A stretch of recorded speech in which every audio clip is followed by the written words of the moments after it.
So MDT mystery shops colleges on a regular basis. And just today, we received an email from a college saying, start your career this week. Yeah, this week.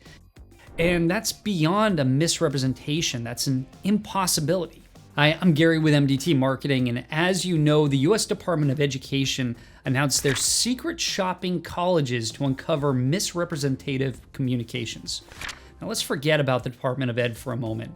For the sake of setting clear expectations with prospective students, there's nobody we know in higher ed who would disagree that institutions cannot imply that you could start your career this week. We mystery shop hundreds of colleges every year, so we see what everyone is saying. And the truth is, most institutions do communicate clearly and accurately, but stuff is so subjective, and the Department of Ed is going to be looking through their own lens as they scan your website, fill out your forms, speak with your admissions reps. So based on our years of experience navigating matters like misrepresentation in marketing communications, these are the top 3 marketing actions we'd recommend you take right away.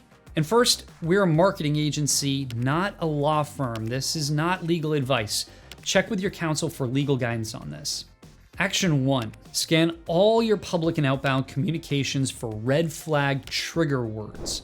Now, we could imagine the Department of Ed automating the search for keywords that are most often associated with misrepresentation. It'd be a fast and efficient way to zero in on potential problem areas.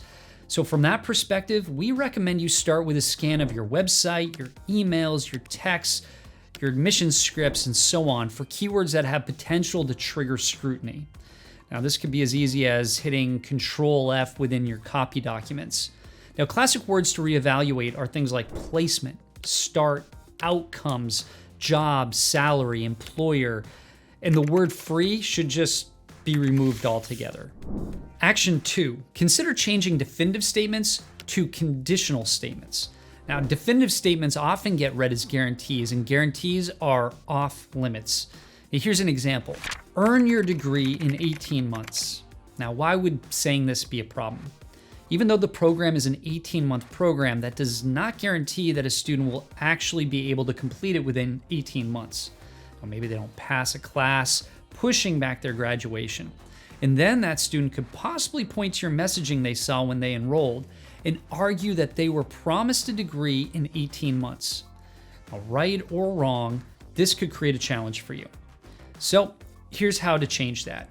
Turn it into a conditional statement, like you could earn your degree in as little as 18 months.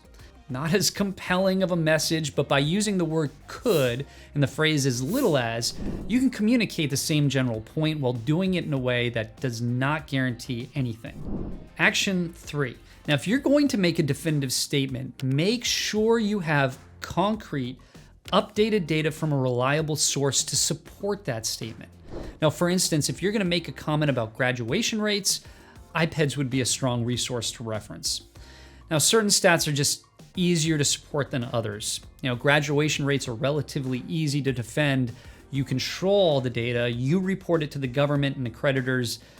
This would be a stat that you could successfully apply. But promoting career salaries is a different matter. Salary data is much harder stat to lock down because 1, you don't have control over this data, and you're dependent on a third party like the Bureau of Labor Statistics. 2, salaries for the same job are often different in different markets. And 3, even if you were able to provide well-sourced, updated data, you have to communicate it in a way so it doesn't infer that a student should expect to earn that promoted salary by going to your college. And there's so much room for interpretation just within this that we advise against promoting these stats in itself. Also, an inherent administrative challenge with applying stats is that they need to get updated.